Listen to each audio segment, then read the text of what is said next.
8회기 가족의 자기 돌보기 공부해 보도록 하겠습니다. 8회기의 목표와 진행 요지를 살펴보고 가면요. 치매 가족을 돌보겠다는 의지가 조금이라도 있는 가족, 그러니까 이 헤아림 프로그램에 관심이 있는 가족이라면 자기 돌봄의 어떤 수칙이나 스트레스 대처 방식을 꼭 챙겨야 됩니다. 왜냐하면 가족과의 그 동행이 힘들더라도 이런 자기 돌봄이 있어야지만 건강과 행복을 다 지킬 수 있기 때문입니다. 8회기의 의미는요. 먼 길을 가야 하는 사람한테 자전거를 사주고 타는 법을 일러주는 것과 같습니다. 사실은. 그래서 일회적으로 스트레스를 푸는 프로그램들이 이제 그동안에 많이 있어 왔는데 먼 길 가야 하는 사람한테 잠깐 쉬게 해주는 것에 그런 프로그램들은 비유할 수 있을 것 같아요. 그렇지만 계속 가야 되는 사람한테 자전거를 타는 법을 가르쳐 준다고 하면 처음에는 되게 부담스러워하고 한동안은 뭐 자전거를 못 타니까 끌고 걸어야 되는 힘든 과정도 있을지 모르겠어요. 하지만 그래서 막 불평불명을 하더라도 가야 할 길이 먼 사람들한테 나중에 그 자전거를 선물해주고 타는 법을 가르쳐 준다면 자전거가 있어서 대단히 좋았다라고 하는 얘기를 들을 수 있을 거거든요. 그래서 몸으로 자전거 타는 법을 습득해서 실제로 활용하게 하는 것, 그게 이제 가족들의 몫이 되겠지만 그 몫을 받아들이고 적용할 수 있게끔 확신을 주고 격려해 주는 것이 이 8회기의 어떻게 보면 역할, 목표라고 할 수 있을 겁니다. 그래서 2시간 동안에 자전거 타는 법을 완벽하게 마스터한다는 건 어려워요. 그래서 그냥 이 시간에는 조금 소개하는 개념이 될 수 있을 것이고 앞으로 계속해서 이러한 것들을 자조 모임을 통해서 조금씩 더 익숙해지게 할 수 있도록 여러분들이 도와주시면 좋을 것 같고 8회기에서 소개하는 여러 가지 방법들을 좀 쪼개가지고 나중에 하나씩 접목시켜도 좋으실 것 같아요. 예를 들면 이제 정보가 꼭 필요하잖아요. 그 정보가 필요하다라는 내용을 이 시간에 이제 그 말은 전해줄 수 있지만 막상 뭐 중앙치매센터 홈페이지에 들어가서 정보를 어떻게 취득하는지 이런 방법들에 대해서는 따로 시간을 내 가지고 하시는 것이 필요할 수도 있을 것 같아요. 그리고 우리 어플리케이션 치매 체크 같은 경우도 다운로드를 해가지고 거기에 있는 컨텐츠들을 살펴보고 활용할 수 있게끔 한번 해보는 것, 이것도 해보면 참 좋겠는데 그것도 이 2시간 안에는 다 할 수가 없어요. 그러면 따로 이 헤아림 8회기와 별개로 뭐 치매 체크 활용법 뭐 이렇게 해가지고 또 자조 모임 시간에 좀 활용할 수 있게 도움을 주신다든가 이렇게 하셔도 좋을 것 같거든요. 그리고 또 복식 호흡이나 뭐 이런 이완 같은 것도 여기 오셔가지고 실제로 해보게 하는 것도 좋은데 시간이 그게 부담이 될 테니까 2시간 안에 다음번에는 우리가 이완하는 법에 대해서 뭐 조금 더 시간을 가지고 공부를 해보면 좋겠다. 아니면 그 시간 동안에는 이완만 좀 해볼 거예요. 뭐 이렇게 시간을 좀 따로 떼셔도 좋을 것 같고 또 스트레스 체크도 이제 이 시간에 배우게 될 텐데 그것도 그냥 단순히 설문지로 하게 하는 것이 아니라 요즘에는 마음 챙김 같은 걸 하면서 자기 몸의 반응들을 쭉 이렇게 점검해보고 하는 프로그램들이 많이 있거든요. 그런 프로그램들을 통해서 자기 스트레스 상태를 체크해보게 한다든가 이럴 수도 있을 것 같아요. 그래서 되게 이 시간에 하는 것이 조금은 이론적일 수 있다라는 한계점을 가지고 있어요. 근데 그걸 이게 그래서 한계가 있어 라는 것에 머무르지 마시고요. 그 다음에 좀 구체화하는 작업들을 우리가 같이 해보자. 해볼 수도 있다. 이렇게 가족들한테 얘기해 주시면 되게 좋을 것 같습니다. 그래서 이 시간에는 사실은 자기 돌봄의 어떤 수칙에 대해서 알려드리고 그 다음에 간단하게 어떤 생각을 바꿔보는 훈련이나 스트레스를 어떻게 대처하는 게 좋은지 방식들을 소개하는 것으로 이 2시간을 아마 보내시게 될 거예요. 그리고 이 8회기에는 전체 회기의 마무리를 해야 되기 때문에 또 전체 소감을 들어보기도 하고 설문지를 조금 더 하기도 하고 해야 돼서 시간적 부담이 있을 겁니다. 그러니까 너무 2시간을 막 촉박하게 하시지 않았으면 좋겠어요. 왜냐하면 마무리도 되게 중요한 인상을 가지니까 이거 해야 되는데 이것도 못했네 이렇게 쫓기는 형태로 하지 마시고 이 시간에서 내가 뭘 주안을 하겠다라고 하고 혹은 다음 시간들을 활용하겠다라는 정보를 주겠다 뭐 이런 어떤 나름대로의 그 전략을 가지고 접근하시고 전체 8회기를 마무리하셨으면 좋겠습니다. 자, 넘어가서 보면요. 8회기의 주제, 제목은 가족들도 병나겠어요. 이렇게 헤쳐나갑시다. 이제 이런 겁니다. 우리가 사실 고급 정보들을 많이 제공한 거예요. 어떻게 보면 총론적인 이야기들이긴 하지만 환자 가족들한테 되게 많은 지식 그리고 좀 적용해보는 지혜 여기에 대해서 팁을 좀 드린 거죠. 근데 그건 지적인 만족감을 올려드릴 겁니다. 그리고 치매 환자분들에 대해서 혹은 치매에 대해서 되게 많이 알았다라는 만족감은 올라갈 거예요.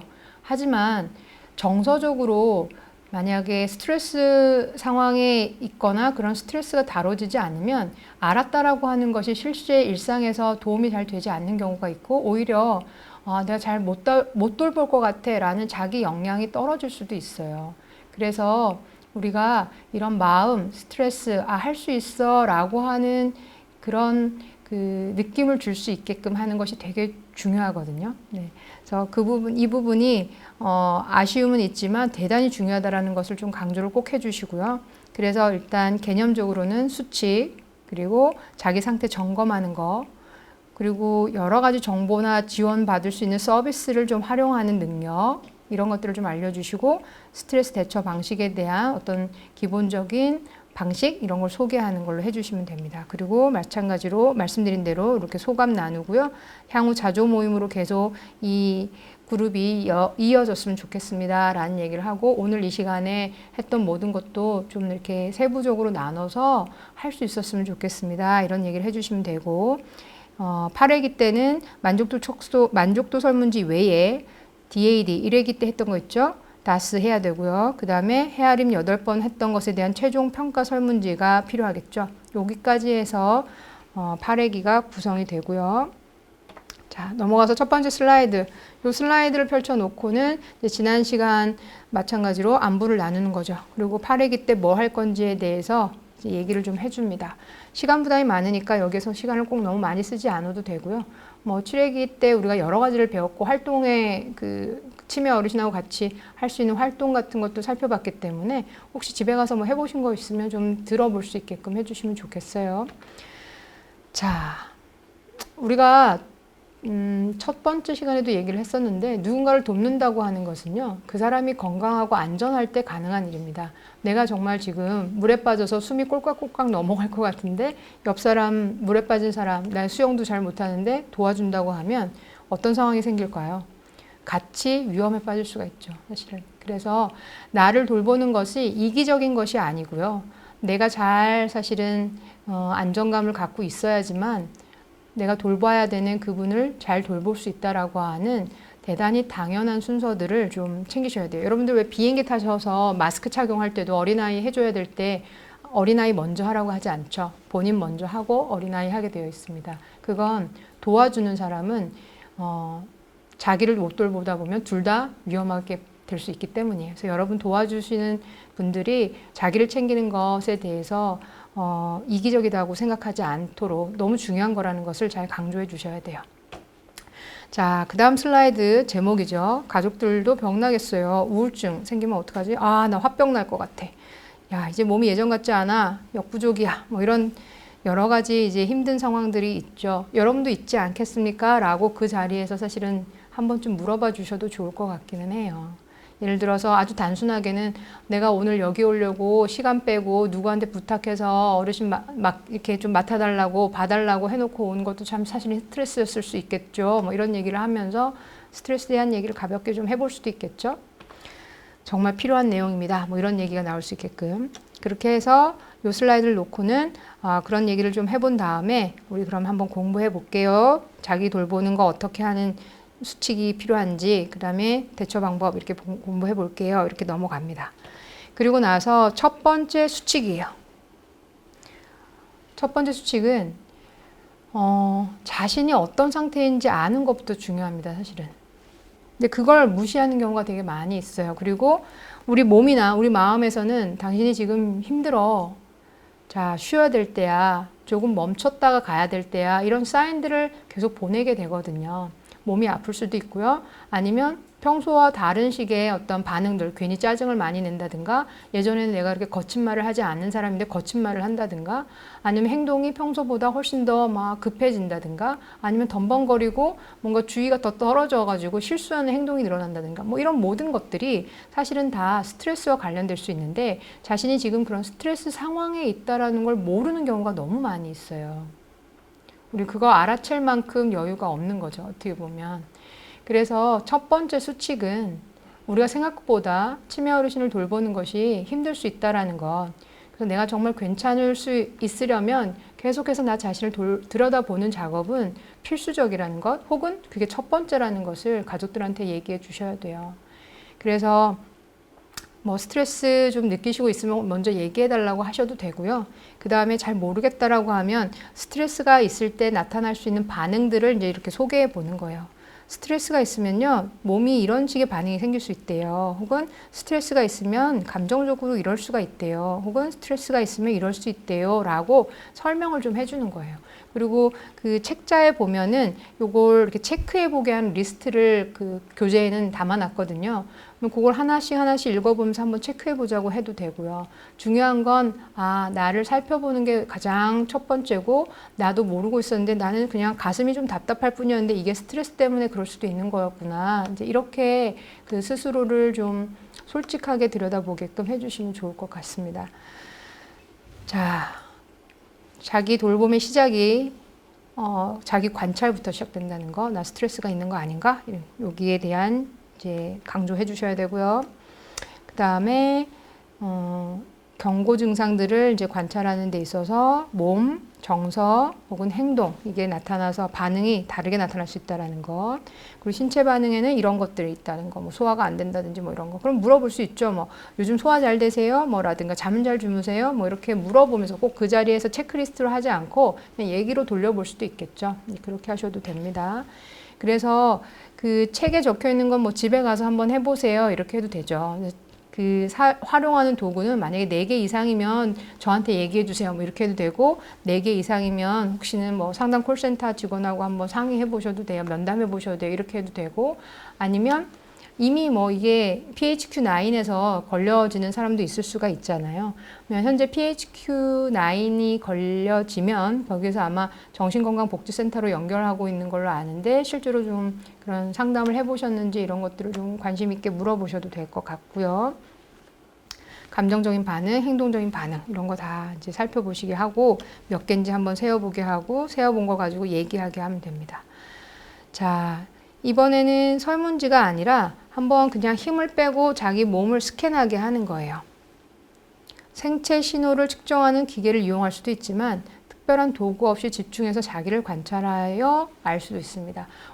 제가 외래 진료를 하다가 환자분들이 너무 감정적으로 업셋이 돼 있어가지고 자기가 지금 막 흥분 상태고 힘든 상태인 걸 모르는 경우가 있거든요. 그럴 때 흥분을 가라앉히고 자기 상태를 들여다보게 하는 방법으로 저는 가끔 몸 출석 부르기라는 걸 해요. 그 몸 출석 부르는 건 그냥 머리에 눈을 감고 머리부터 이제 머리 정수리를 한번 집중해 보세요. 이렇게 하고 그다음에 어깨, 그다음에 이제 팔 이렇게 약간 한 5초, 10초 뭐 필요하면 그렇게 길게 하면서 이렇게 몸 전체를 한 번씩 출석을 부르는 거예요. 그러면 그냥 쭉 지나가다 보면은 내가 사실은 되게 힘들다고 생각하지 못했는데 어깨가 많이 아픈 거 보니까 그동안에 내가 좀 무리했었나 보다. 뭐 이런 생각을 하시는 분도 있고, 내가 너무 힘들어서 내 몸은 얼마나 약해지고 있는지 못 느꼈었는데 지금 보니까 몸에도 내 관심을 가져야 되겠구나 이런 얘기 하시는 경우들이 있거든요. 그래서 요건 해보셔도 되고 해보지 않으셔도 되지만 이렇게 눈을 감고 한번 자기 몸을 들여다보세요 이렇게 얘기를 하셔도 됩니다. 그래서 어깨에 힘을 빼고 여기서는 지금 몸출석 부르기가 아닌데 어깨에 힘을 빼고 숨을 깊게 들여 마시다가 천천히 내쉬면서 내 몸은 지금 어떤지 나는 지금 어떤지 한번 자문해 보세요. 혹시 이렇게 떠오르는 생각들이 있으세요? 이렇게 자기 자신만을 들여다보는 시간을 잠깐 주셔도 좋을 것 같습니다. 요지는 자기 관찰부터다라는 거 해주시면 돼요. 두 번째 자기 수칙은요. 내가 지금 힘들고 좀 불편하다고 하면 그걸 혼자서 그냥 꾹 참는 것이 아니라 그것을 주변에 이야기하는 거예요. 우리가 이 자리에서 자조 모임 안에서 이야기하는 것도 하나의 방식이 될 수가 있고요. 아니면 가까운 사람들, 나 요즘에 이러이러해서 정말 시간이 너무 부족해, 너무 어려워, 뭐 이런 것들을 좀 이야기해 보는 것. 그리고 가족들하고도 그런 얘기를 좀 이야기해 볼 수 있어야 되고요. 아니면 비슷한 상황에 있는 분들하고 이야기해 보는 것. 아니면 나를 상담해 주시는 어떤 분들하고 얘기해 보는 것. 그래서 내가 지금 조금은 어려운 것 같다라는 걸 이야기해 주는 것이 되게 중요해요. 그래서 지지받고 이해받는 경험을 하실 때 훨씬 더 괴로움이 줄어들고 또 새로운 힘이 나거든요. 그래서 알리는 거 되게 중요하다. 그래서 첫 번째는 자기 상태 확인해보고, 두 번째는 나의 어떤 어려운 점이나 몸 상태나 정서적인 상태를 주변에 이야기해보는 겁니다. 그게 두 번째고요. 세 번째, 자신의 몸과 마음의 상태를 이제 좀 점검하고 알아봤다면, 그 다음으로는 그걸 필요하다면 외부에 알릴 수가 있어야 되거든요. 육체적인, 정신적인 괴로움을 표현하고 그 상태를 이해받을 수 있어야지만 또 새로운 힘을 얻을 수가 있게 됩니다. 그래서 이제 이런 것들이 필요해요. 자기 얘기하는 거, 가족이나 자조 모임 혹은 뭐 사례관리사나 주치의와 상의하는 것이 필요하죠. 이것을 얘기하게 할 때 중요한 게 부정적 감정이 꼭 나쁜 게 아니라는 것, 다만 이 감정이 파괴적으로 표현될 때 나쁘다라는 것을 잘 전달해 주시는 것이 필요해요. 그리고 표현하는 기술로 우리가 이 지침서에서 두 가지를 소개하고 있습니다. I 메시지라고 하는 것, 그 다음에 어떤 말이나 행동을 특정하는 것, 이 방식이 있거든요. 이 방식에 대해서 좀 설명해 주시는 것이 필요합니다. 그래서 감정 표현을 잘 하려면 그런 표현의 습관이 필요하고, 또 아무한테나 얘기하는 것은 사실은 오히려 어려움이 초래되는 경우도 있거든요. 그래서 이제 믿을 만한 대상에게 하는 것이 필요하고, 또 그런 표현하는 것에 어떤 방법, 기술이 있다라는 것을 이제 요 슬라이드를 가지고 꼭 얘기를 해 주셔야 돼요. 자, 그래서 이것도 되게 중요한 거기 때문에 조금 더 살펴보고 가겠습니다. 가령 자기 표현을 하는 것에 대해서 나이가 있으신 분들은요, 좀 그게 경망스럽고 쓸데없는 짓이라고 생각하는 경우가 있거든요. 그리고 또 만약에 부정적 감정일 경우에는 그게 훨씬 더 표현하면 안 된다고 생각을 하세요. 만약 화를 내면 관계에 금이 갈 수 있다고 생각하고, 만약에 걱정을 말하면 그게 상대방한테 부담을 줄 수 있다고 생각하는 경우가 있죠. 근데 감정은 말입니다, 옳고 그름을 평가하는 대상이 아니라고 하는 것을 얘기해 주시면 돼요. 감정보다는 그 감정이 어떻게 표현되는가가 더 중요한 거예요. 감정의 표현이 조금은 건설적이고 생산적으로 표현돼야 되는데, 부정적 감정이라도. 근데 부정적 감정이 자칫 다뤄지지 않거나 억눌려져 있으면 파괴적인 방식으로 표현될 수 있기 때문에, 이 파괴적인 방식 때문에 사람들이 마치 화라고 하는 부정적 감정도 나쁜 것으로 잘못 인식하고 있는 거거든요. 그래서 앞서 우리가 예를 들었던 치매 어르신 할머니한테 치매 그 남편이셨던 할아버지가 폭력적인 어떤 윽박지름이나 이렇게 했던 것도 사실은 파괴적인 방식으로 나온 게 돼버린 건데요. 그분이 가지고 있는 어떤 힘듦이나 자꾸만 이제 반복해서 물어보는 것 때문에 짜증이 나거나, 이 감정은 나쁜 게 아니고 그건 자연스러운 거란 말이죠. 내가 너무 힘들고 짜증이 나는데 그걸 그냥 덮어두다 보니까 결국에는 파괴적으로 할머니한테 그런 폭력적인 형태로 나타날 수도 있는 거라서, 여러분들이 사전에 자기 상태를 좀 점검하면서 내가 지금 너무 화가 나 있구나, 내가 너무 지쳐 있구나 라고 하는 것을 누군가의 혹은 어떤 자리에서 자기 감정을 미리 이렇게 좀 이야기하고 풀어내는 것이 되게 중요한 거니까, 감정 표현 자체를 부정적으로 보시거나 혹은 부정적 감정 자체를 이야기하는 것 자체를 대단히 좀 꺼려 하시거나 그러지 않도록 그 대상자에 따라서는 좀 살펴주시는 것이, 그리고 꼭 설명해 주시는 것이 필요합니다. 화를 잘 표현하지 않아가지고 우리나라 고유의 화병도 있죠, 사실은. 네, 그런 파괴적인 것도 있고요. 폭발적으로 터져나와서 파괴가 되는 경우도 있고, 그런 거니까. 자, 그래서 어떻게 하면 잘 표현할 수 있을까? 이거에 대해서 얘기를 좀 해야 돼요. 그래서 가능하면 비슷한 상황에 있는 사람들끼리 얘기를 나누는 게 가장 어떻게 보면 믿을만 하죠. 그냥 아무나 붙잡고 얘기할 수 있는 것이 아니니까. 그래서 어떻게 보면 이 자조 모임, 혹은 친한 친구, 혹은 상담하시는 분, 혹은 치료진 분들하고 이야기하는 것을 좀 너무 꺼리지 마시라고 이렇게 얘기해 주셔도 좋을 것 같고, 우리가 서로 돕는 그룹이니까 우리 이 안에서 얘기하는 것을 서로 잘 듣고 좀 이해해 주자, 이렇게 얘기해 주셔도 좋을 것 같아요. 그 다음에 이제 기술, 바로 I 메시지라고 하는 거죠. I 메시지는요, 대부분의 어려움은 관계에서 생기기 마련이죠. 그 사람이 어떤 행동을 했기 때문에 내가 지금 이렇게 괴롭고 그런 거잖아요. 그러면 걔가 그랬어, 걔가 그랬단 말이야, 이렇게 해서 그 상대방을 주어로 얘기하게 되면 마무리는 항상 상대방의 비난으로 끝나게 돼버려요. 그런데 I 메시지는 I는 자기란 뜻이잖아요. 나를 주어로 설명하기 시작하면 그게 조금 덜합니다. 덜합니다. 그래서 당신, 너 이렇게 시작하지 말고 나라는 말로 시작을 하게 하고 끝맺음을 항상 감정으로 끝내게 하는 거예요. 나는 뭐뭐뭐뭐뭐해서 지금 기분이 나빠. 나는 뭐뭐뭐뭐해서 지금 힘들어. 이런 얘기를 하는 거죠. 그러면 그 나는 중간에 나는 네가 나한테 연락을 자주 안 하는 것 때문에 지금 되게 속상해. 이렇게 되는 거예요. 그래서 끝과 시작에서는 항상 나로 시작하게 하고 뭐 나라는 단어로 꾸준히 얘기하지 않는다 하더라도 그 문장의 주어는 내가 될 수 있게끔 얘기하게 하는 거예요. 나 지금 너무 슬프단 말이야. 뭐 이렇게 나로 시작하고 끝은 가능하면 감정에 대해서 얘기하는 거죠. 나한테 당신 어떻게 그럴 수 있어? 이게 아닙니다. 나한테 이게 아니고 나는 이렇게 가는 거죠. 주어가 I 메시지라는 건 주어가 나로 가게 하는 거예요. 나는 당신의 이런 모습 때문에 마음이 실망스러웠거든. 이렇게 얘기하고 나는 가족 모임에 왔을 때 이야기를 할 수 있어서 되게 좋아요. 라든가 이렇게 I 메시지로 얘기하는 것을 알려주시는 거예요. 이것도 습관입니다. 사실은. 저도 이제 신경정신과 수련을 하면서 이 I 메시지라고 하는 것을 자꾸 쓰면서 상대방과 관련돼서 관계에 문제가 있을 적에 그 사람의 비난을 하는 것이 아니라 내 얘기로 이 말을 돌려가지고 부담을 좀 줄이고 사실은 자연스럽고 문제 해결을 하는 경우가 조금 더 습관화된 것 같아요. 그래서 내 얘기한다, 나 이게 중요하다라고 얘기하시는 게 필요해요. 아까 우리 뭐 얘기를 주거니 받거니 할 때 비난하면 안 돼요. 뭐 이런 얘기도 앞서 공부를 했을 텐데요. 그것도 당신이 그건 이렇게 해서 그런 거야. 이렇게 충고하는 것도 보면 보통은 다 당신을 주어로 하는 경우가 많은데 그때도 나는 그 얘기를 들으니까 좀 안타깝습니다. 이렇게 얘기하게 해주는 것이 그 경청하는 자의 어떤 좋은 자세거든요. 그래서 항상 말씀하실 때 내 얘기로 할 수 있게끔 해달라고 하는 것을 일상화 할 수 있게끔 해주시면 좋을 것 같아요. 자, 그 다음에 나와 감정 사이에 이유를 대는 것이 좋아요. 그래야지만 상대방이 나를 힘들게 하는 것이 교정이 되거든요. 당신이 매일 밤 늦게 들어오는 게 나는 좀 불안해. 이렇게 얘기를 해야 그 사람이 늦게 들어오는 행동에 대해서 한 번쯤 생각해 보게 되는 거거든요.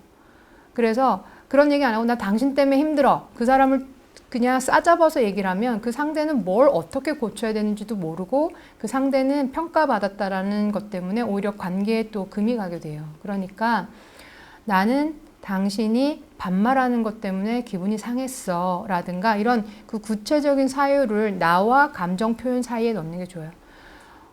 나는 당신이 나한테 거짓말을 했다고 느꼈기 때문에 불쾌해. 뭐 이런 식의 것들을 사유를 대게끔 하시는 거죠. 그래야지만 상대방을 싸잡아서 말하지 않게 되는 거고 그래야지만 그 상대방도 자신이 어떤 변화의 노력들을 시도할 수가 있게 되는 거거든요. 그래서 상대를 우리가 평가절하시키는 것이 아니라 특정 행동에 대해서만 얘기하는 것이 좋은 감정 표현 방법이다라고 전달을 해주시면 되는 겁니다. 거기 보면 예들이 있죠? 네, 그런 예들을 좀 읽어보시고 하면 되고요. 그 다음에 여기 그 사유들도 다 나와요. 보면 구체적으로 집어서 얘기하면 왜 좋은지를. 그러면 비난받는 느낌이 상대방한테 덜 들어요. 사실은.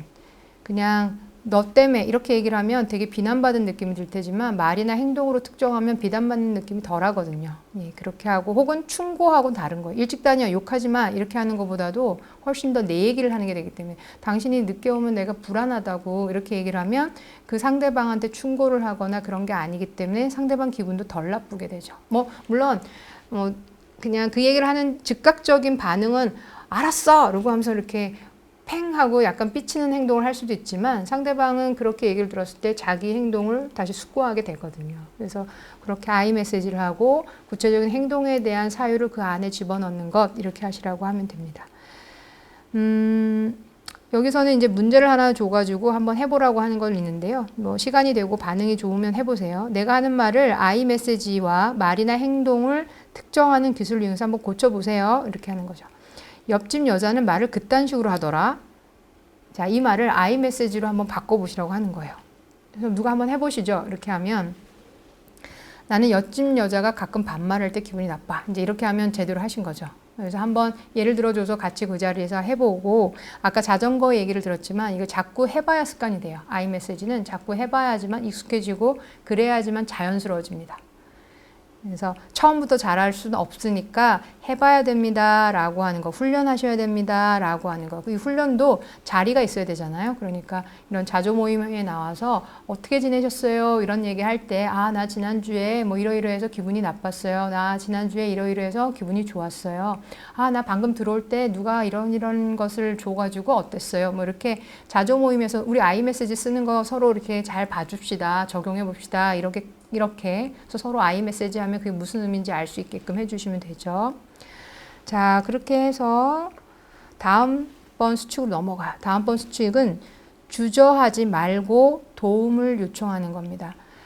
자, 생각보다 치매 어르신을 돌보는 데 들어가는 에너지가 적지 않아요. 그러니까 내가 혼자 다 감당하겠다라고 하지 말고, 또 치매 어르신을 돌보는 데 있어서 들어가야 되는 그 에너지는 여러 형태예요. 그래서 그 여러 형태들을 혼자 다 감당할 수 없기 때문에 도움을 요청하는 것이 당연하고 그게 필요하다라는 얘기를 해주셔야 돼요.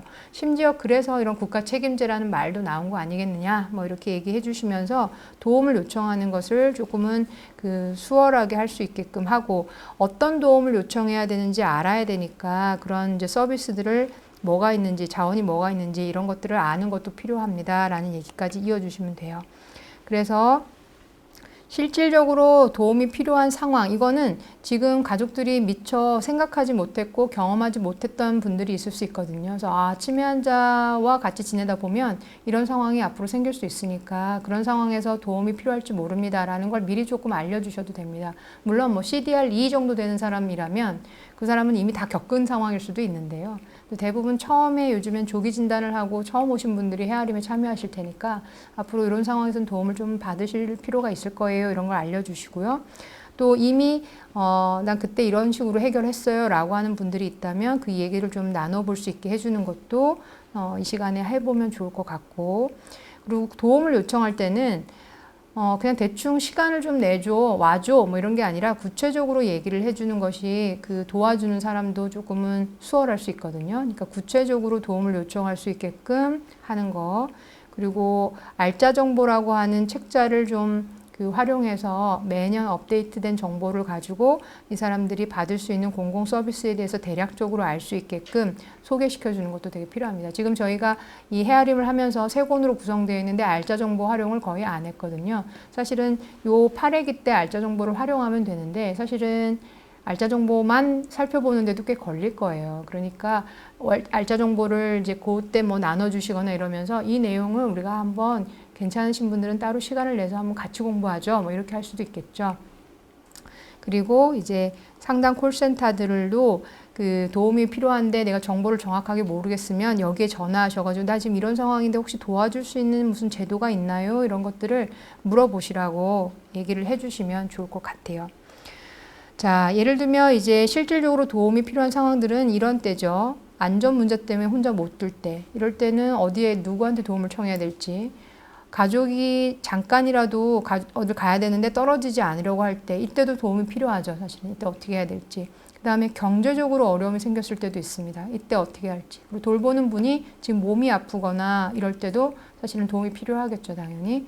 거동이 불편한 치매한 가족하고 외출을 해야 될 때, 이때도 도움이 필요할 겁니다. 그러면 뭐 차량을 가족들이 뭐 있으면 차량을 이용하기 수월하겠지만 차량이 없을 때 이용할 수 있는 방법이 있는지 뭐 이런 것들 여러 가지 도움이 필요한 상황들이 있습니다. 지역에 또 자원봉사 센터라고 하는 것들이 있을 거예요. 그러면 그런 쪽에 연결을 해가지고 도움을 미리 요청해 두셔도 좋을 것 같고 그래요. 그다음 또 하나는 알츠하이머병 환자 치매 초기에는 실종의 위험성이 좀 적지만 이제 중기쯤 넘어가고 하면 실종의 위험성들이 좀 생깁니다. 그리고 뭐 전두엽 치매라든가 뭐 이런 분들 혹은 시공간 능력이 초기에 떨어지는 유형의 치매인 분들은 초기 상태라서 뭐 이것저것 잘할 수 있다 하더라도 길을 잃어버리는 경우가 있을 수가 있어요. 그래서 실종 상황을 염두에 두고 도움을 받을 수 있는 것들을 이제 미리 챙겨야 되고 이런 게 필요합니다. 그래서 도움을 요청하는 것에 대해서 어려워하시지 않도록 그렇게 합니다. 지금 당장 해당이 안 되는 문제가 있을 수 있다라는 얘기 해주시고요. 만약에 그렇더라도 닥치고 나서는 그때 챙기려고 하면 힘들 수가 있으니까 미리 좀 이런 경우가 있을 수 있구나. 그리고 그때는 도움을 어떻게 요청해야 되는구나. 이것을 좀 받아들일 수 있게 해주시면 돼요. 자, 도움을 요청할 때는 1차적으로는 보통 가족이 이제 대상이 되겠죠. 그래서 사실 가족들하고는 긴밀하게 서로 얘기를 해주시는 게 좋아요. 그래서 역할을 좀 정하고, 병원에는 뭐 2달에 한 번씩 가야 되는데, 그때는 좀 누가 해주시오, 누이가 좀 해주시오, 이렇게 얘기할 수도 있고, 매일매일 사실은 뭐, 해야 되는 역할이 있으면, 그땐 또 좀 누가 해주세요. 뭐 이런 얘기들을 좀 하면 좋겠고, 경제적인 부담과 관련해서는 지금 뭐 국가 지원을 받아서 큰 부담은 없지만, 그래도 이게 장기화 될 거기 때문에 우리가 어머니 돌보는 비용에 대해서 좀 장기적으로 이렇게 돈을 좀 모아가지고 같이 분담하자. 뭐 이런 얘기를 할 수도 있고, 처음부터 뭐 아주 큰 도움을 요청하기보다 작은 것부터 이렇게 시작을 할 수 있게끔 이야기를 하시는 것이 되게 필요해요. 그런데 말이죠. 뭐 여기 보면 이제 그런 예들이 좀 있죠. 약 챙겨드리는 것부터 뭐 있어요. 이런 것들을 좀 얘기해 주시면 되고, 뭐 상황에 따라서는 요일별로 혹은 월별로 역할을 좀 나눌 수도 있어요. 내가 몇 월부터 몇 월까지는 여행을 가야 되는 상황인데 이때는 좀 큰어머니를 좀 오시게 해가지고 하자라든가 뭐 이런 식의 역할들을 미리 좀 정해 놓으시고요. 그 다음에 경우에 따라서는 가족들 중에서는 도움이 안 되는 분들이 분명히 계세요. 근데 그분들한테 계속해서 어떤 그 도움을 요청하다가 상처를 받는 경우가 있거든요. 그래서 그럴 때는 차라리 과감하게 기대를 내려놓는 것도 좋습니다. 뭐 그분 도움을 요청했는데 도와주지 못하는 분들도 다 이유와 사정이 있겠죠. 근데 그런 것 때문에 미움의 감정을 계속 키우거나 그러지 마시고, 어려우면 그럼 됐다고 내가 다른 방법을 찾아보겠다라고 하고 내려놓는 게 좋아요. 근데 한두 사람이 그랬다고 해서 정말 나를 도와줄 수 있는 사람이 없다라고 단정 짓거나 일반화시키지 않게끔 또 한 번씩은 확인을 시켜주시면 좋겠고요. 공공 서비스를 받기 위해서 국가가 마련한 자원들을 이용할 수 있게끔 해주셔야 되죠. 그래서 알짜 정보 활용해가지고 같이 공부하게 하고, 이 알짜 정보 페이지는 업데이트가 됐으니까 좀 달라질 수 있습니다. 그래서 최근 것으로 다시 확인하셔가지고 이런 서비스들을 정보를 주시면 돼요. 간단하게 먼저 얘기를 해주실 수도 있고, 아니면 그 시간을 들여서 좀 더 설명해 주실 수도 있고요. 뭐 이런 것들, 치매 약제 관리비 이런 건 처음에 거의 요즘엔 소개를 해주셔가지고 아마 8위기 때 상대적으로 들어가는 시간이 좀 줄어들 수도 있지 않을까 이렇게 생각은 합니다. 요 실종에 관한 것도 그렇죠. 이런 거 미리 얘기해 주시고, 성년 후견인 제도라는 것도 있잖아요. 이거 되게 중요해요. 의사결정을 스스로 할 수 없는 경우에, 또는 이제 나중에 판단력이 저하될 걸 대비해서 신뢰할 수 있는 사람과 후견 관계를 맺는 제도죠. 이게 2013년부터 이제 시행되고 있는데, 이런 제도가 있다라는 것을 가족들한테 소개해 주는 건 되게 중요합니다. 얘기해 주고, 일부 되게 저소득층을 대상으로는 그 안심센터에서 치매 공공 후견인을 이렇게 찾아가지고 선정해주고 이런 것도 있다. 뭐 이런 얘기를 좀 해주셔서 헤아림에 오신 분들이 그렇구나, 나도 그 대상이 되는지 신청해도 되는지 뭐 이런 것들에 좀 관심을 가지시면 또 얘기를 해주시고 이러면 좋을 것 같아요. 그래서 성년 후견인 제도에 대해서는 여러분들이 조금 그 아주 자세한 건 모르더라도 절차나 이런 것들에 대해서는 이해를 하고 계셔서 물어보면 답을 해주시면 좋겠어요. 근데 만약에 미처 거기까지 준비가 안 돼 있는 이제 막 시작하신 분이라고 하면 그 부분에 대해서 상담 콜센터에 전화해서 한번 자세히 또 들어보시죠. 뭐 이렇게 해도 됩니다. 잘 모르는 거에 대해서 내가 미처 준비가 부족했구나, 어떡하지? 이렇게 당황해가지고 그 순간에 어버버 하실 필요는 없어요. 네.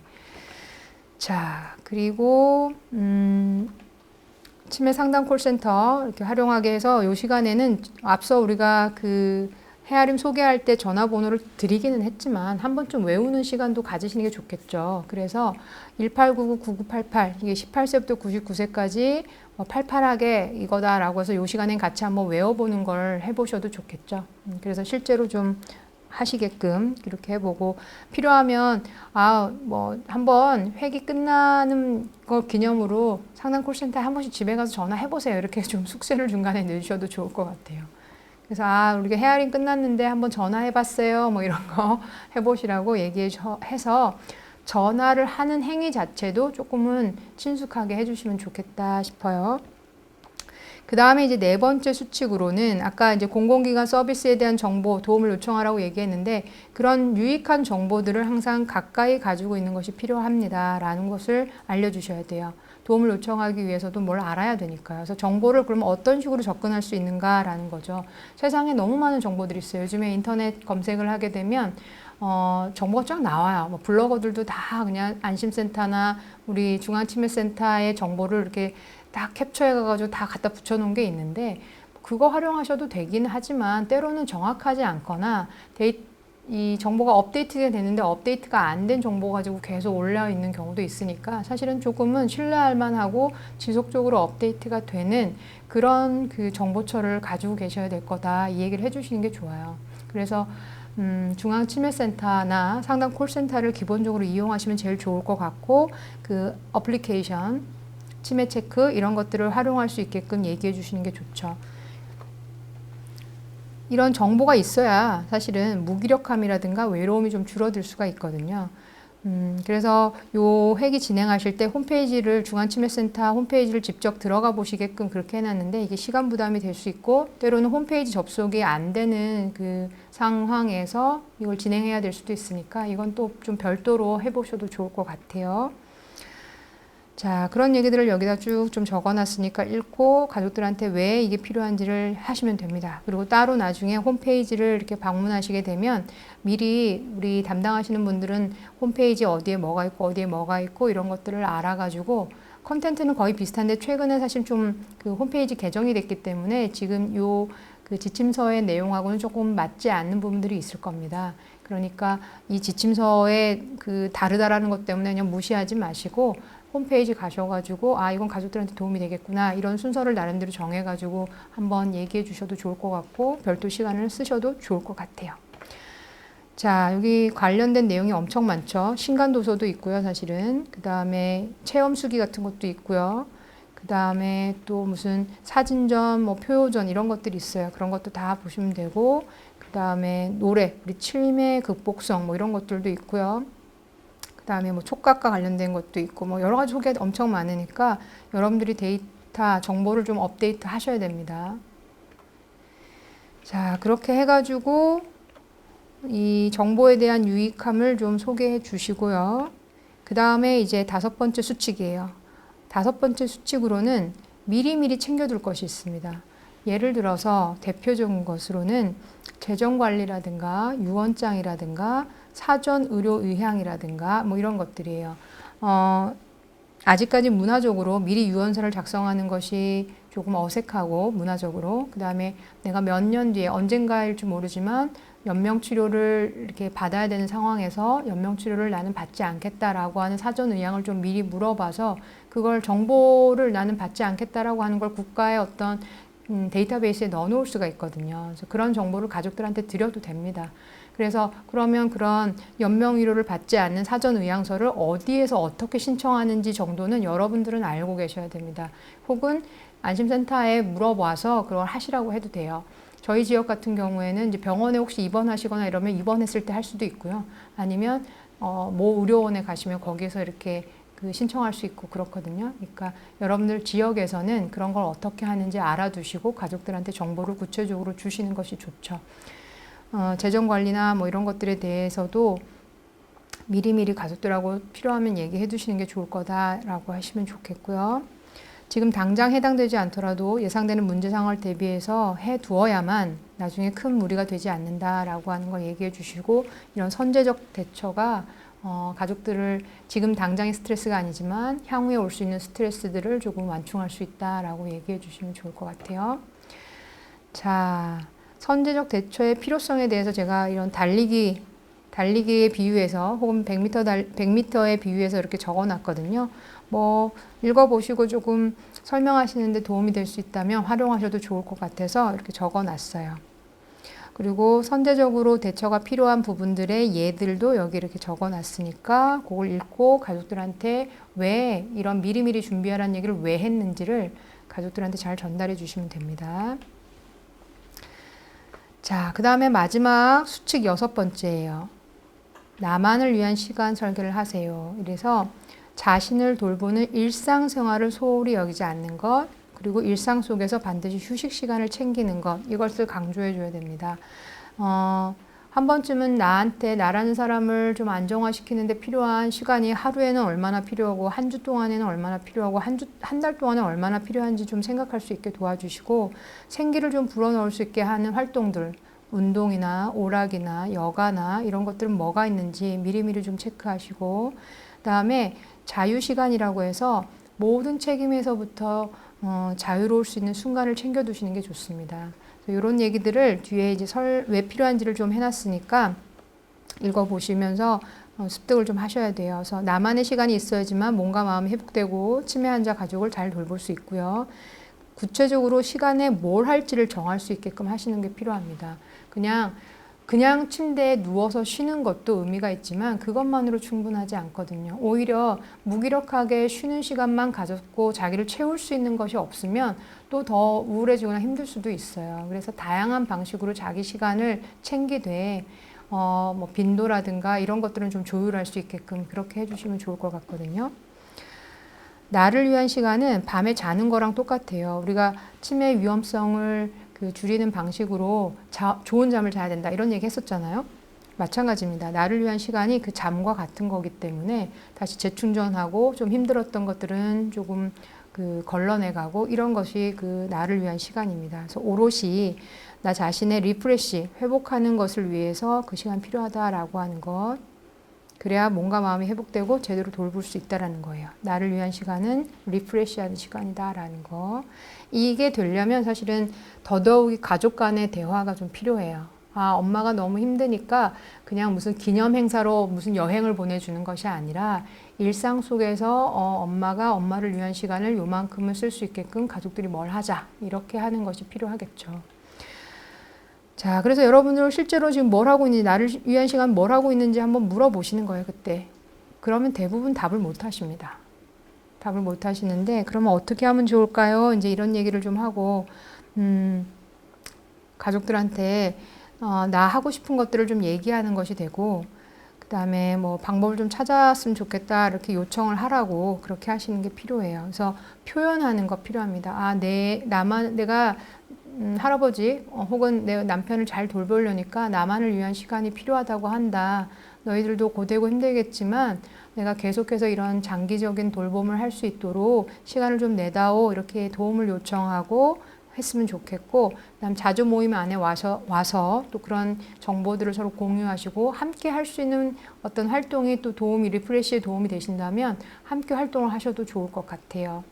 같이 영화를 볼 수도 있죠. 예를 들면 뭐 그런 것도 있고, 좋은 음악을 와서 같이 들으실 수도 있고, 아니면 맛있는 집에 가서 같이 그냥 맛난 음식을 먹어볼 수도 있는 거예요. 자주 모임 하시는 분들끼리 꼭 모여서 무슨 공부를 하는 게 아니라 그렇게 할 수도 있고요. 그런 것들을 하면 좋겠습니다. 자, 지금까지 6가지 자기 돌봄 수칙을 살펴봤고요. 이번에는 스트레스를 좀 관리하는 방법 중에 하나로 생각을 바꿔보는 것에 대해서 이야기해 볼 겁니다. 이 슬라이드를 보게 되면은 생각과 감정의 관계 이렇게 되어 있죠. 사실 감정이 좋을 때는 생각도 긍정적으로 나기 마련이고, 또 감정이 안 좋으면 부정적인 생각이 가고 이런 관계도 있지만, 감정을 막 바꾸기가 어려울 때는 그 앞단에 있는 생각을 바꾸면 감정도 좀 바뀌는 경우도 있어요. 그래서 좋게 생각해, 긍정적으로 생각해 사람들이 그렇게 말하는 게 아마 이런 현상 때문일 거거든요. 그럼 예를 들어서 한번 볼게요. 스트레스 사건이 있단 말이에요. 할머니가 이놈아 내 돈을 또 가져갔냐? 이제 이렇게 얘기할 때 아마 그때는 분명히 뭔가 짜증이 나거나 창피하거나 이런 감정이 들 거예요. 근데 그 감정이 드는 앞단을 살펴보면 할머니가 나를 싫어하니까 자꾸 나한테 저러는 거 아니겠어? 라고 하는 나를 싫어할 거다 라고 하는 생각이 사전에 있는 경우들이 많아요. 할머니 나를 싫어해. 그러면 할머니가 무슨 말을 해도 항상 할머니 말에는 좀 부정적 감정이 들기 마련이거든요. 근데 그렇게 생각하지 않고 다르게 생각하는 것이 있다면 아마 이 생각에 의해서 나타난 이 감정이 좀 달라질 수 있습니다. 혹시는 할머니가 내 돈을 또 네가 가져갔지? 라고 할 때 할머니가 미쳤네 이렇게 얘기를 하면 창피해 이런 생각이 들 수가 있죠. 앞서 무슨 생각이 스쳤느냐에 따라서 감정이 영향을 받는 거예요. 그때 생각을 바꿔보는 거죠. 어떻게 바꿔보냐면 내가 용돈 얘기를 자꾸 하다 보니까 돈이 필요한 줄 알고 그래서 할머니가 나를 의심하는 거 아닐까? 이렇게 조금은 합리적으로 생각을 해보면 굳이 그게 짜증날 일이 아닌 거거든요.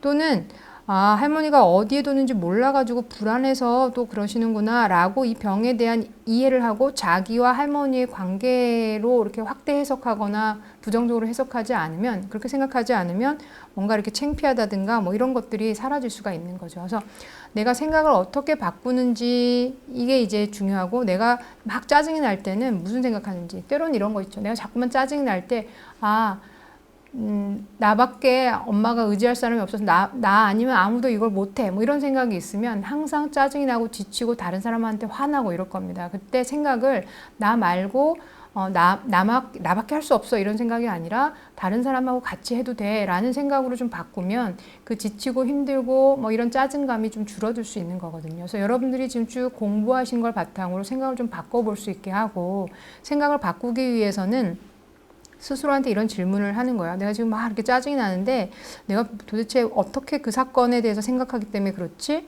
그럼 내가 그렇게 생각하는 거, 나를 싫어하는 게 분명해 라고 생각하는 근거가 뭘까? 이렇게 생각하지 않고 다르게 생각하면 어떨까? 이렇게 이제 스스로 물어보게 하는 작업을 해서 생각 바꾸는 걸 해야 되는데, 이건 일회적으로 해서 되는 게 아니에요. 왜냐하면 이런 생각들은요, 자기도 모르게 되게 익숙하게 고정되어 있는 경우가 많습니다. 그래서 우리가 다른 말로는 이런 걸 자동사고라고 얘기해요. 어떤 사건이 있을 때 그 사건을 통해서 자꾸 드는 부정적 감정이 있다면 그 부정적 사건과 관련된 자동적으로 들어가는 사고가 있습니다. 흑백 논리 같은 게 있다든가, 아니면 자신에 대해서 뭔가 그 의미 부여를 잘못하는, 저 사람 나를 싫어해 뭐 이런 식으로 그런 게 있어서 그럴 수가 있으니까, 이런 생각을 바꿀 수 있게끔 자꾸 얘기를 해보는 거예요. 그룹 안에서. 내가 그때 이런 사건이 있었는데 이런 마음이 들더라고요. 이렇게 얘기하면 다른 분들이 그때 무슨 생각 하셨는데요? 그러면 그때 이런 생각이 들었죠. 그러면 지난번에도 그렇게 생각하신 것 같은데 그 생각이 좀 자동적으로 자꾸 드시는 건 아닐까요? 이렇게 같이 찾아보고 같이 얘기할 수 있거든요. 그러니까 혼자서 내가 생각을 바꿔야지 그냥 이렇게만 하는 것이 아니라, 실제로 생각을 알아보기 위한 과정이 자전거 타듯이 필요한 거예요. 자전거 연습하듯이. 그래서 그런 것들을 자조 모임에서 좀 같이 해볼 수도 있다. 이 방법은 그냥 아는 것으로 해결되는 것이 아니라 실제로는 찾아서 생각을 바꾸는 훈련이 필요한 방법이다. 이렇게 얘기를 해주셔야 되는 겁니다. 자, 그 다음에 이제 스트레스를 관리할 수 있는 또 다른 방법. 여기 이제 설명은 잘 이렇게 해놨으니까 여러분들이 읽어가시면서 설명하시는데 조금 도움을 받으셨으면 좋겠고요. 다음 슬라이드에 이제 스트레스 대처 방식 있죠. 이 스트레스 대처 방식에 대해서는 제 아이디어가 아니고 어떤 사이트에서 이렇게 해주셨던 거를 제가 따온 거예요. 그래서 이미지를 이용하는 거, 상상하는 거, 그 다음에 의미를 부여하는 미닝, 기도하는 거, pray, 그 다음 느긋해져라, relaxation, 이완, 한 번에 한 가지씩만 한다라고 하는 one thing at a time, 그 다음에 여가를 갖는다고 하는 vacation, 자신을 격려하는 encouragement. 이 영문 앞자를 다 따니까 improve가 되는 거예요. 그래서 improve라고 해서 저희가 괜찮아질 거야, 이제 이렇게 그냥 임의로 좀 정한 거거든요.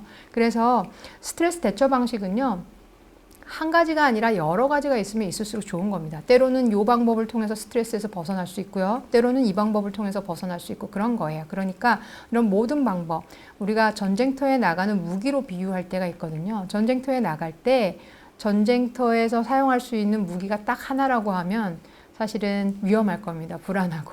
근데 전쟁터에서 쓸 수 있는 무기가 다양하게 있고 그 무기를 구사할 수 있는 기술이 많이 있다고 하면 전쟁터에서 생존하고 잘 살아남을 수 있는 확률이 올라가게 되는 거죠. 그래서 그 가족들 모두가 여기 있는 것들을 할 수 있으면 다 좀 접목해보고 활용할 수 있게끔 하시는 것이 필요하고, 오늘 8회기에서 이 하나하나를 다 충분히 적용하는 것까지는 하지 못하지만 나중에라도 우리 상상하는 거 가지고 한번 또 모여서 얘기해봐요 뭐 이럴 수도 있는 거고요. 아니면 우리 릴렉세이션 이렇게 이완하는 거에 대해서 한번 모여서 같이 해보죠 뭐 이렇게.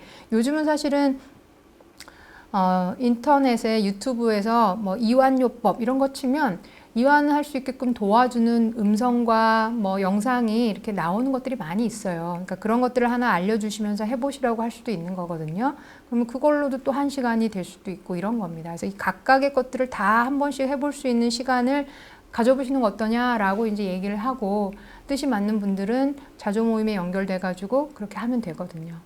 자, 여기 이제 의미들은 간단하게 이제 설명해 주시면서 넘어가는 건데, 자, 우리가 이제 최근에 세월호 사건을 겪으면서 외상후 스트레스 장애에 대한 관심이 되게 많아졌어요. 되게 충격적인 사건을 겪고 나면 사람의 정서가 대단히 불안해지게 되고 불안정해지는데 그분들을 치료하는 데 있어서 대단히 중요한 첫 번째 작업이 뭐냐면 안정화시키는 거예요.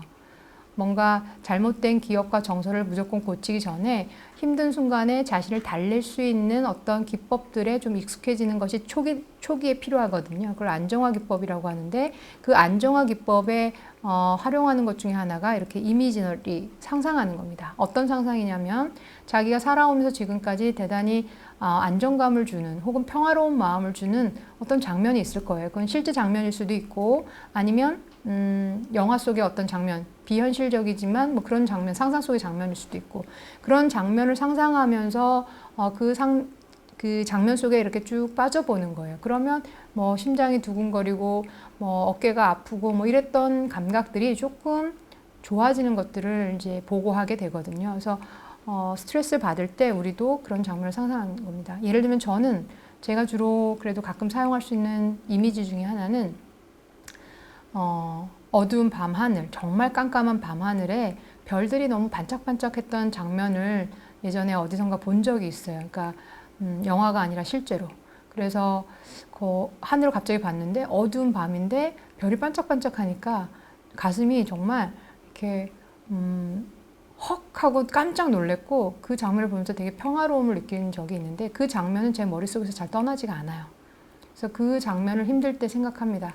그러면 그때 장면에는 별만 있었던 것이 아니고 그때는 밤이었는데 바람도 있었고요. 고요한 가운데 풀벌레 소리도 났었고요. 이제 그랬던 거거든요. 그걸 생각하면서 내가 좀 힘을 빼보는 거예요. 그러면 여러분들한테도 그 가족분들한테도 그런 장면이 있느냐? 자기 얘기를 좀 하면서 얘기를 좀 들어보면 되죠. 그러면 어떤 분들은 정원에 자기 집을 짓고 그 뭐 노을이 지는데 뭐 벤치에 앉아 있고 뭐 이런 얘기를 하실 겁니다. 이제 그런 장면들을 구체적으로 얘기하게끔 하는 것, 이제 그걸 그리고 힘들 때마다 그 장면을 생각해 보게 하는 것, 그리고 필요하면 그 장면에 대해서 이름을 붙이는 거예요. 저는 그 아까 별 얘기하면서 나를 안정화시키는 장면 하면 별이라고 하는 이름을 붙일 수가 있겠죠. 그럼 별 이렇게 할 때마다 마음을 좀 느긋하게 할 수가 있는 거거든요. 이제 그렇게 한다라는 거.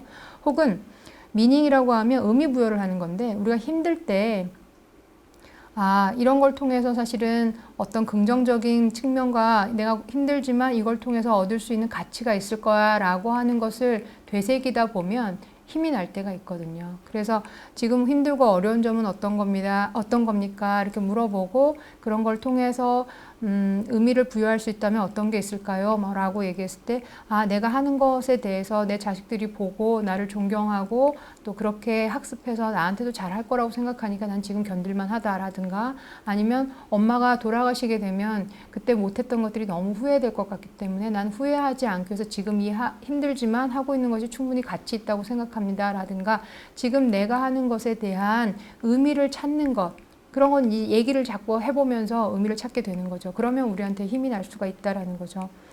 뭐 기도하라 이거는요. 그냥 종교가 있는 분들은 그냥 정말 가서 의지하고 그렇게 하면 되는 건데 우리가 살면서 인간적인 힘으로 해결할 수 없는 경우들을 많이 겪게 되잖아요. 그럴 때 뭔가 초월적인 존재가 도와줄 수 있을 것이다라고 하는 믿음이에요. 그런 믿음을 가지고 내가 안 되는 걸 내가 붙잡고 막 그러는 게 아니라 내가 할 수 없는 것에 대해서는 누군가한테 좀 그냥 맡겨보는 그런 마음을 갖는 것. 그랬을 때 짐이 좀 내려질 수 있거든요. 뭐 그런 방식의 것들.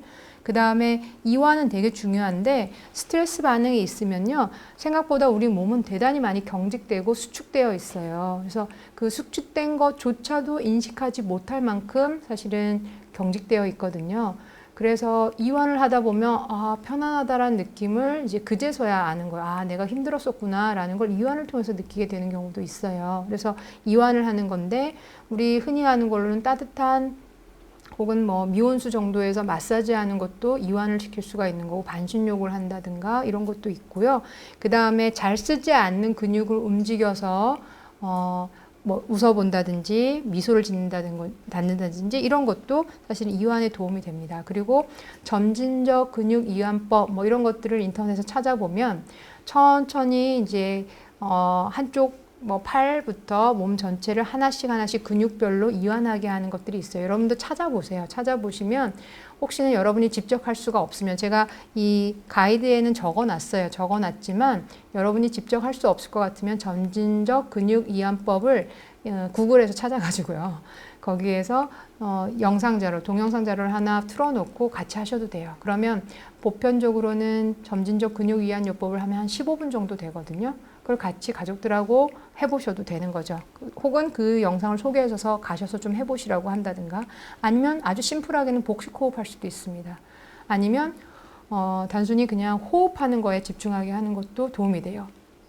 가령 숨을 들이마시고 내쉬고 하게 하면서 자기의 그 숨 쉴 때에 코끝에서 느껴지는 촉감 있잖아요. 거기에 집중하게 하는 거예요.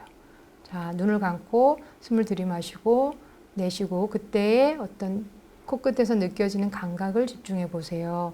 만약에 잡념이 들거나 소음이 나더라도, 소음이 들리더라도 다시 호흡에 신경을 모아 보세요. 이런 식으로 그 숨, 우리가 숨이라고 하는 건 사실 애쓰지 않고 노력하지 않아도 흘러가는 거잖아요.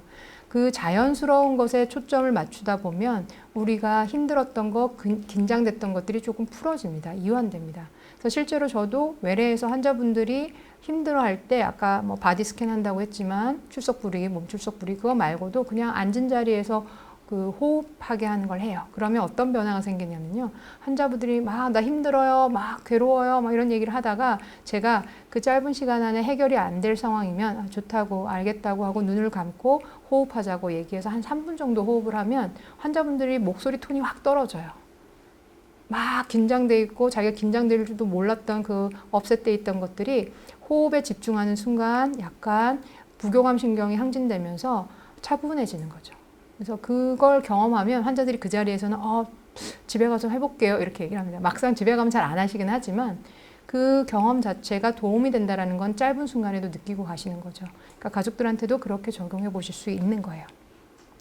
그 다음에 스트레스가 많을 때는 뭐냐면요. 뭔가 끝도 없을 때요. 내가 이것도 하고 저것도 했는데 또 뭔가 해야 되고 뭐 이런 상황이 생기잖아요. 내가 남편도 챙겨야 되고 아이도 챙겨야 되고 남편 그 할아버지도 챙겨야 되는데 이 어머니까지 챙겨야 되는 뭐 이런 상황. 또 심지어는요. 시어머니 이렇게 치매 받으셔가지고 돌보고 있었는데 친정엄마까지 그랬대요. 그러면 시어머니는 내가 이렇게 잘 모시고 있는데 친정 쪽에서는 아무도 없는 거예요. 그래서 또 친정어머니도 내가 모셔야 되는 거예요. 너무 복잡한 상황들이 몰려있을 때 스트레스가 가중되죠. 그럴 때 머릿속에서 생각만으로 길을 잃는 경우가 있어요. 이것도 해야 되고 이것도 하고 이것도 해야 된단 말이야. 막 이렇게.